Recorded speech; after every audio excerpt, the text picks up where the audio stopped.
I used to think my mom was my whole world. Every morning, she'd wake me up with a kiss on the forehead and whisper, "Rise and shine, kiddo."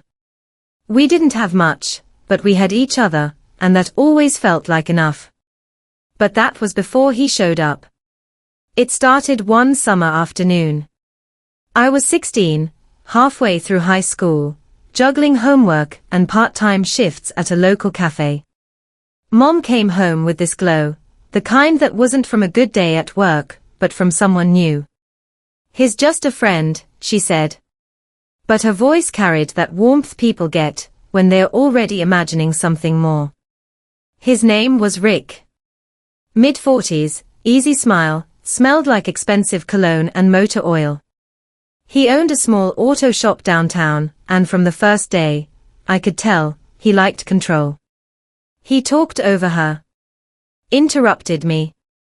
Laughed a little too loudly. Still, Mom looked happy, happier than I'd seen her in years.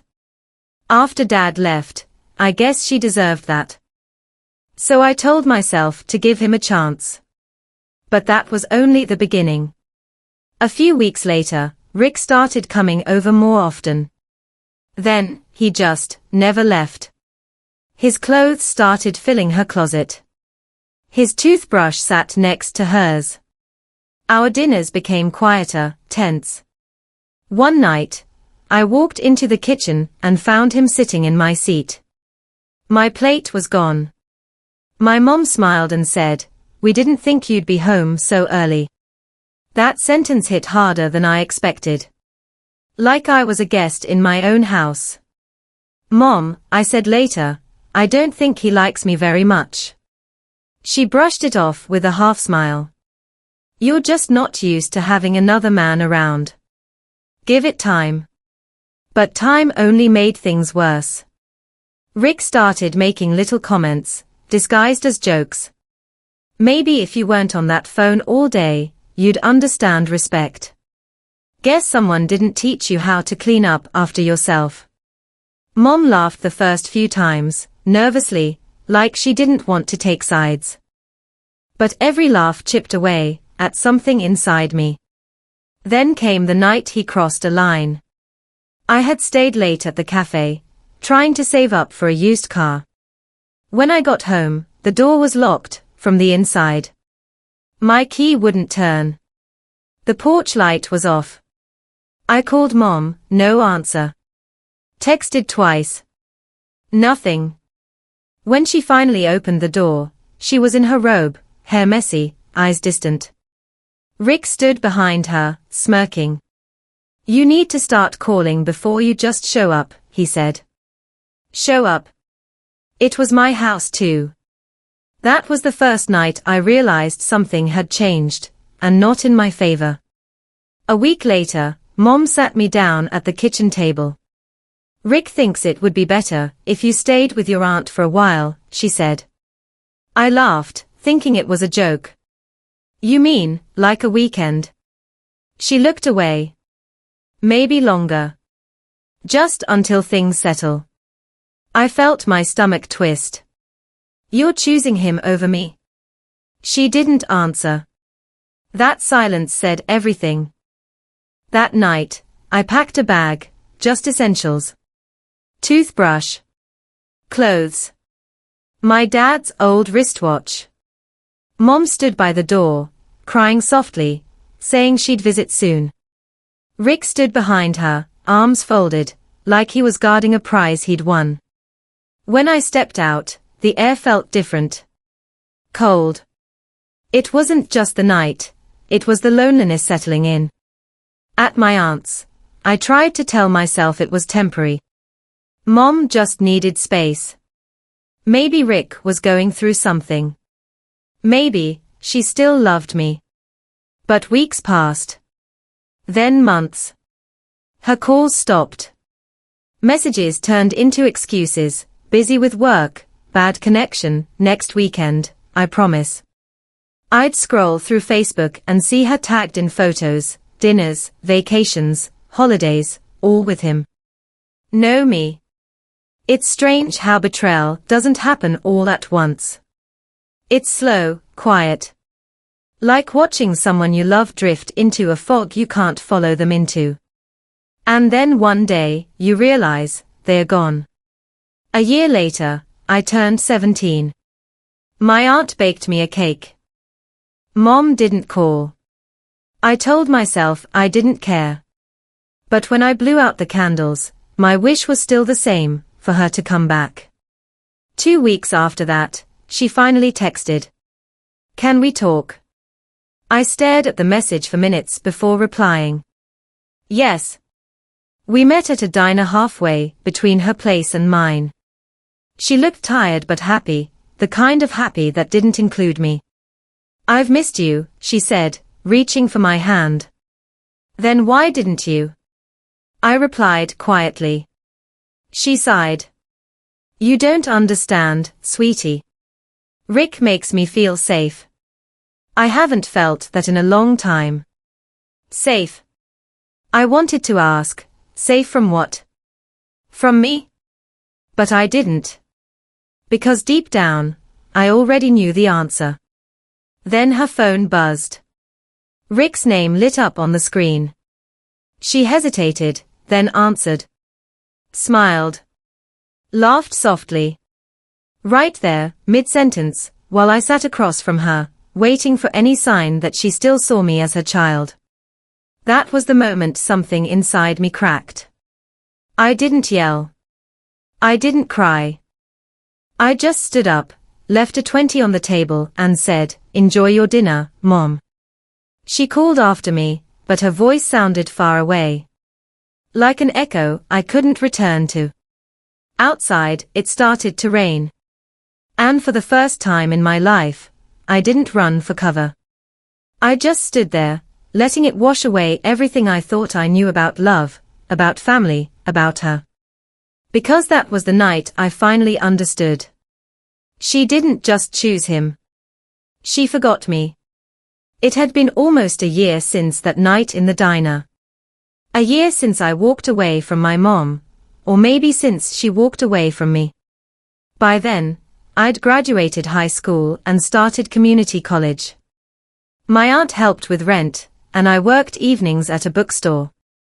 Life was quiet, predictable, and empty in all the wrong places. Sometimes, I'd see a mother and daughter laughing in an aisle, sharing a coffee, or picking out birthday cards, and something inside me would ache. Because that used to be us. But that was before him. One night, around mid-November, I got a call. Unknown number. Something told me to answer. "Is this Emma?" a woman's voice asked. "Yes. This is Officer Dwyer from the Maple Street Department. Your mother's been in an accident." For a second, the world went silent. Everything, the hum of the lights, the whisper of customers, disappeared. "She's okay," the officer continued. "Minor injuries. But we thought you should know." I grabbed my coat and ran. When I got to the hospital, I saw her sitting on a stretcher. Bandaged wrist, small cut on her forehead. And next to her, Rick. Arms crossed, impatient, like the crash was somehow her fault. When she saw me, her eyes welled up. She whispered, voice trembling. "You came." Of course I did. No matter how much she'd hurt me, she was still my mom. But then Rick spoke. "You didn't have to call her," he muttered to the nurse. I had it under control. Something in his tone, that simmering authority, made my skin crawl. Even here, even now, he needed to be in charge. Mom was quiet on the drive home. Rick insisted on taking his truck, but she asked if I could drive her instead. I said yes. Halfway through the ride, she said softly, "He's been different lately." I didn't say anything. She continued, "I didn't want to admit it, but you were right." I looked at her, surprised. "About what?" Her hands trembled on her lap. "He gets angry. About small things. The crash wasn't just an accident. My grip tightened on the steering wheel. What do you mean? She hesitated. We were arguing. I told him I was going to spend Thanksgiving with you. He grabbed the wheel. The air left my lungs. For a long time, neither of us spoke. All I could hear was the soft hum of the tires against the road and my heart pounding in my chest. Then, quietly, she said, I didn't know who to call. I was scared. It was the first honest thing she'd said to me in years. When we got to her house, I noticed something new, cracks in the walls, dishes left unwashed, a tension that clung to the air. This wasn't the home I remembered. It was a cage. Rick's truck pulled up behind us moments later. He slammed the door, jaw clenched, eyes burning. Didn't take you long to swoop in, huh? He sneered. I stepped in front of my mom. She needs rest. You should leave. He laughed, the kind of laugh that hides fury. This isn't your house, little girl. I didn't back down. Then maybe it's time it stops being yours. His smirk vanished. For a moment, I saw the real him, cold, calculating. Careful, he said. You don't know what she's told you. But I did know. And I wasn't leaving her there. That night, I convinced Mom to stay at my aunt's. She agreed, reluctantly. We packed a small bag while Rick paced the living room, muttering threats under his breath. When we finally got out, he followed us to the door. You're making a mistake, he said. You'll come crawling back. Mom didn't answer. She just kept walking.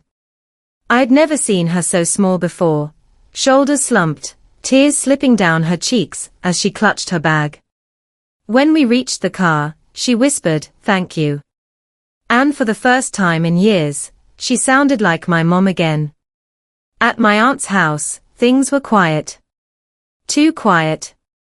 Mom barely ate. She stared at her phone constantly, waiting for messages that didn't come. Part of me wanted to shake her, to ask why she was still holding on to him after everything. But another part of me understood. When you've built your whole world around someone, even when they destroy it, it's hard to walk away. A week later, it happened. A pounding on the door, loud, relentless. Rick?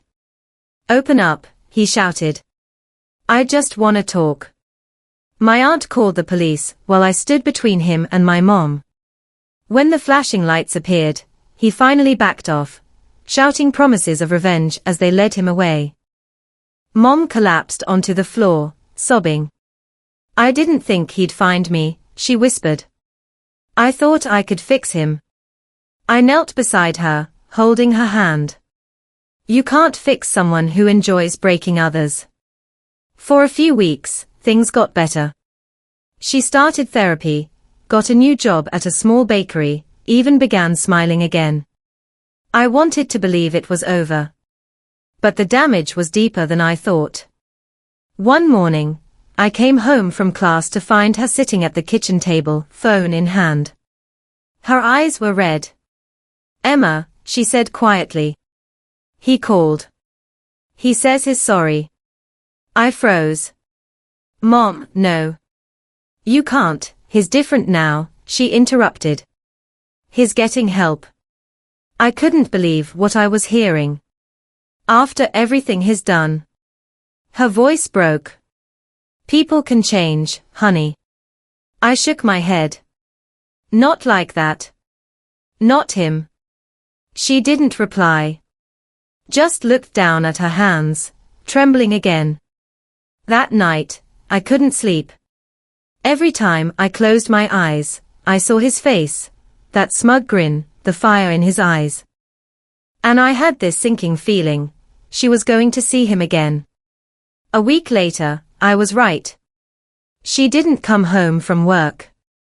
Calls went to voicemail. Texts unread. Then the phone buzzed, and everything changed. A message from her, don't worry, I'm with Rick. He really is better now. Please understand. My blood ran cold. I called her again and again. No answer. That's when I realized. This time, she wasn't just choosing him over me. She was walking back into danger. And I couldn't let her. I don't remember the drive that night. Only the pounding in my chest and the thought echoing in my mind, she's with him. Every red light felt like a lifetime. Every second mattered. When I pulled up to Rick's house, the porch light was on. Mom's car was parked out front. I killed the engine, stepped out into the cold, and listened. There were no voices, just the sound of wind scraping against the windows. Then I heard it. A crash. Glass shattering. I ran. Inside, the living room was chaos, broken picture frames, an overturned lamp, and Mom in the corner, crying. Rick stood over her, shouting something about betrayal, about how she'd made him look weak. Get away from her. I yelled, stepping between them. He turned, eyes bloodshot, jaw clenched. You again. Always ruining things. I grabbed my phone, ready to call the police. He smirked. Go ahead. They won't get here in time. For a moment, time froze. Then Mom did something I'll never forget. She stood up, shaking, and said, enough. Her voice trembled, but it was strong. Rick, I'm done letting you control me. I'm done being scared. He took a step forward. And that's when I pressed record on my phone. He didn't notice at first. He kept yelling, pacing, throwing words sharper than knives. But when I lifted the phone slightly, he froze. What's that? Proof, I said. Of who you really are. His face twisted with rage. For a second, I thought he'd hit me. But then he saw the red light flashing on the screen, and his expression changed. Cowards always fear exposure more than consequences. Fine, he said, grabbing his jacket. You both want me gone. Don't come crying when you realize what you lost. The door slammed. And just like that, it was over. Or so I thought. The next few weeks were quiet, too quiet. Mom filed for a restraining order.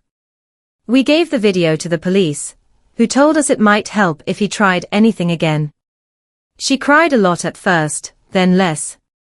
She started sleeping through the night. For the first time in years, I saw her smile without fear hiding behind it.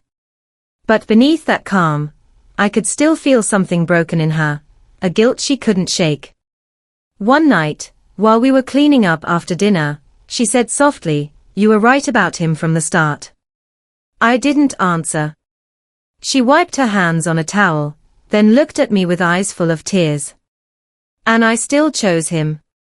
Over you. Her voice cracked. How do I live with that? I set down the plate I was holding and took her hands. You start by not pretending it didn't happen, I said. And by being better now. She nodded, but I could tell she didn't believe she deserved forgiveness. A few months passed. She kept going to therapy. I focused on finishing my first year of college. Life began to settle into something close to normal. But normal doesn't erase the past, it just buries it until you're ready to face it. On the anniversary of that night, the night she'd chosen Rick over me the first time, I found her sitting outside, staring at the sunset. I used to think love was supposed to save you, she said quietly. Now I know it can destroy you if you give it to the wrong person. I sat beside her. You didn't lose everything, Mom. You still have me. She looked at me, tears glistening. Do I, though? After what I did? You do, I whispered. But not in the same way. You have to earn it this time. She nodded slowly, and for once, I think she understood. A few weeks later, I got accepted into a university out of state. When I told her, she smiled through tears.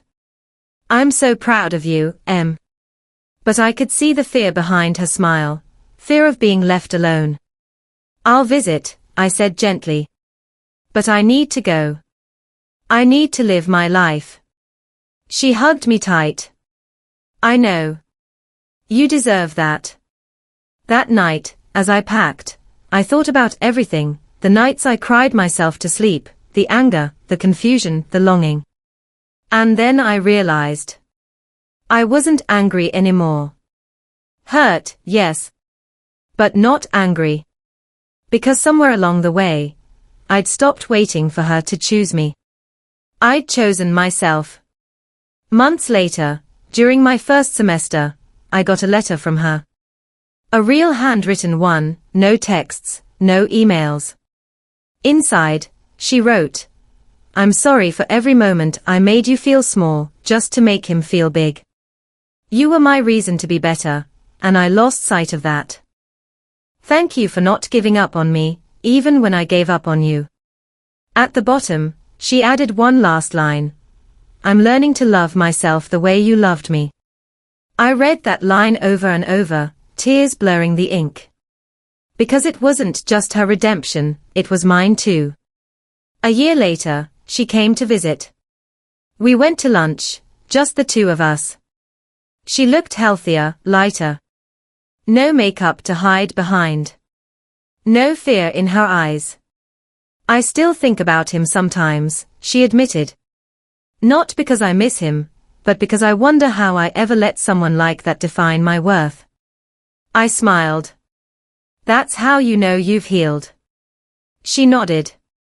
Maybe. But I'll never forgive myself for what I did to you. You don't have to, I said softly.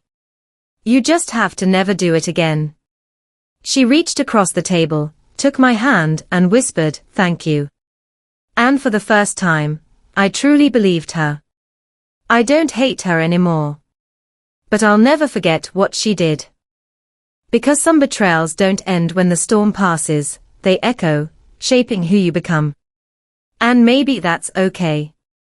Because I learned something she never taught me.